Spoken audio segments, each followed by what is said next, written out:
En diplomatie, on parle de cette double audience au ministère des Affaires étrangères. Les nouveaux diplomates brésiliens et indiens étaient devant le patron de la diplomatie gabonaise pour présenter leur copie figurée. Ferdinand Zambé, Guy Serge Dizambou nous explique.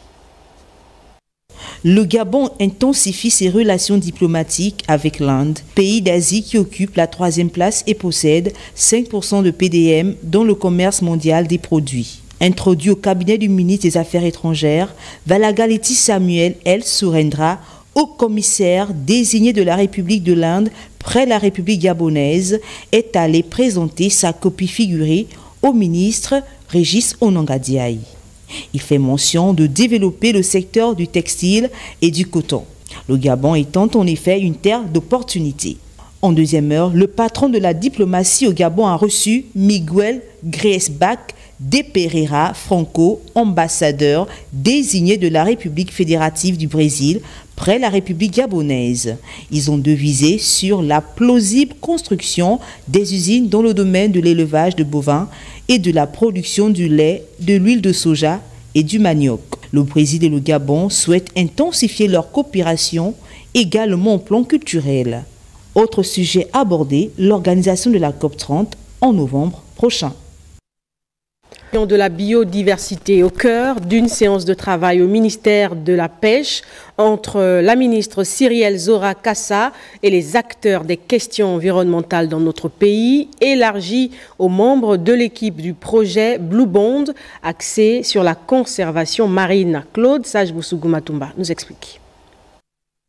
Le projet Blue Bond, un mécanisme financier ambitieux qui permet d'alléger la dette du pays tout en bénéficiant d'une assistance technique dans les domaines des sciences écologiques, des politiques de conservation et de la gestion durable des ressources naturelles. Il vise également à soutenir les initiatives de protection de l'environnement et accompagner les communautés locales face aux défis du changement climatique. La rencontre du jour avait pour objectif de présenter l'état d'avancement du projet et positionner les jalons à court terme pour faire avancer les projets. C'était une très bonne rencontre et je pense que les activités vont continuer à très bonne vitesse. Cette audience a ainsi renforcé les bases d'une coopération essentielle entre les acteurs du projet et le ministère, soulignant l'importance d'une synergie entre les engagements nationaux et internationaux pour assurer la protection durable des écosystèmes gabonais. 3 engagements figurent en bonne place. Il faut mettre en place un plan spatial marin, premièrement. Deuxièmement, il y a ce qu'on appelle les engagements généraux de conservation. Et troisièmement, il y a les engagements en matière du climat. Avec le projet Blue Bond, le Gabon confirme son rôle de pionnier en matière de conservation marine et ouvre la voie à des futures collaborations pour moderniser la gestion de ses ressources naturelles. La ministre de la Femme et de la Protection de l'Enfance, pour sa part, a reçu une délégation du Conseil national des associations du Gabon. La rencontre vise la mise en place d'une collaboration agissante. On retrouve Claude Sage-Boussougou Matumba et Tito Mohamed. Au cœur des discussions, les problématiques liées à la condition de la femme et à la protection de l'enfance. Avec près de 45 associations œuvrant pour la cause des femmes et 15 engagées dans la défense des droits des enfants, le Conseil national des associations du Gabon joue un rôle clé dans le tissu associatif national. Les deux parties ont reconnu l'ampleur des défis à relever, soulignant que l'engagement collectif était indispensable pour impulser des changements concrets. Nous avons fait un peu le contour des associations, spécifiquement les associations féminines. Comme c'est un ministère qui renaît de ses cendres, alors nous allons aller pas à pas pour permettre d'abord de remettre le ministère en place, voir les articles qui conduisent les travaux, et comme ça, au fur et à mesure, nous allons travailler pour que les activités féminines, les activités du ministère de la Femme soient encore vues de l'avant. Pour marquer le début de cette coopération, le ministère et le Conseil national des associations du Gabon ont convenu de concentrer leurs efforts sur la célébration de la Journée internationale des droits des femmes. Cet événement servira de cadre pour mettre en lumière les actions à entreprendre et mobiliser l'ensemble des acteurs engagés dans la promotion des droits des femmes et des enfants. La Journée internationale de la femme qui approche et nous allons voir comment il faut l'organiser. Et ensuite, nous sommes dans une période, il ne faut pas se le cacher, nous sommes dans une période électorale, la fin de la transition. Nous allons voir comment nous allons rentrer de plein pied dans la préparation des élections présidentielles. Selon ce partenariat, le ministère de la Femme et de la Protection de l'Enfance et le Conseil affichent une volonté commune, celle de faire avancer la cause féminine et d'assurer une meilleure protection aux enfants vulnérables. La communauté internationale a célébré ce jour la journée mondiale de la radio. L'événement s'est déroulé ici même à la maison Georges Rahuri, siège de Gabon Première et Radio Gabon. Cette année, le thème retenu est Radio et changement climatique. Le résumé de la cérémonie officielle avec Cabrel Guilhem Lemami et Guy Franklin Manginga.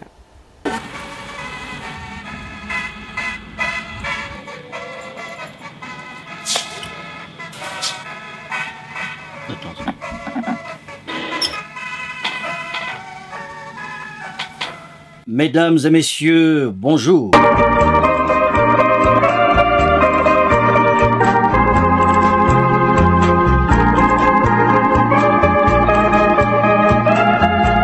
Le 13 février, date à laquelle est célébrée chaque année la Journée mondiale de la radio, une date qui correspond à celle de la création de la radio des Nations Unies. La maison Georges Rahuri, lieu choisi pour cette célébration qui a pour thème cette année Radio et changement climatique.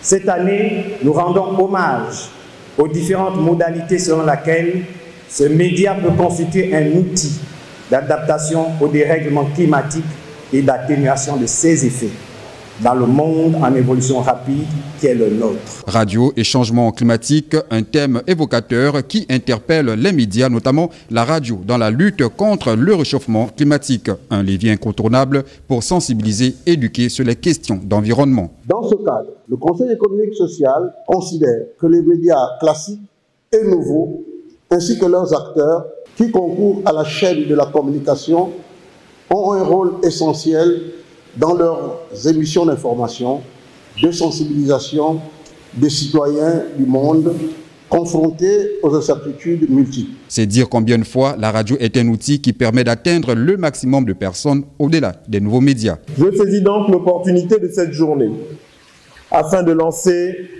un appel aux acteurs de la radio, publics et privés, afin que vous puissiez véritablement vous engager à nos côtés dans cette lutte.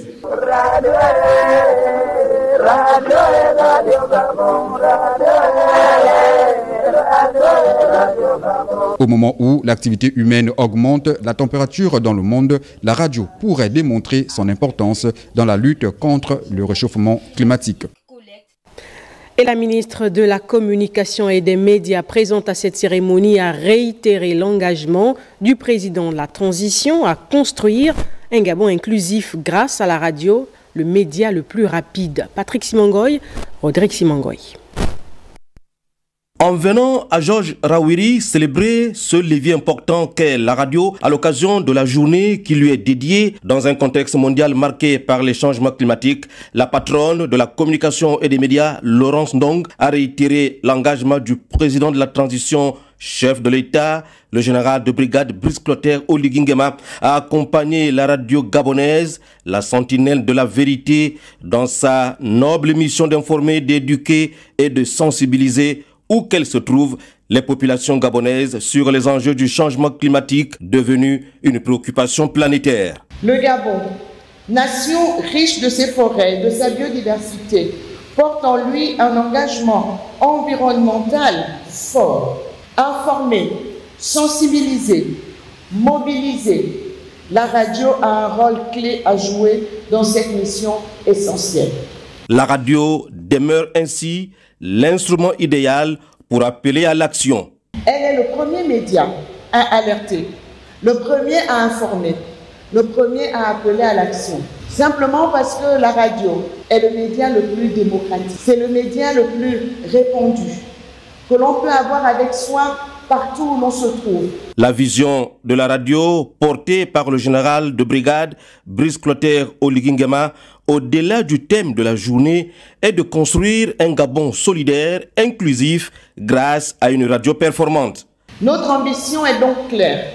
Faire de la radio gabonaise un média moderne, performant et accessible à tous. C'est pour cela que le ministère de la Communication, sous les très hautes instructions du président de la transition, président de la République, chef de l'État, avec le soutien du Comité pour la transition et la restauration des institutions, a œuvré durant toute l'année 2024 à étendre la couverture de la radio dans l'ensemble de notre pays. Cette 14e édition de la Journée mondiale de la radio, célébrée sous le thème de radio et changement climatique, initiée par le ministère de la Communication et des Médias en partenariat avec l'UNESCO, l'UNICEF. Pour la première fois, le ministère de l'Environnement chargé du climat et du Conseil économique et social et environnemental a connu un franc succès avec l'organisation du séminaire de renforcement des capacités sur le journalisme climatique animé par des professionnels et des experts en dérèglement climatique.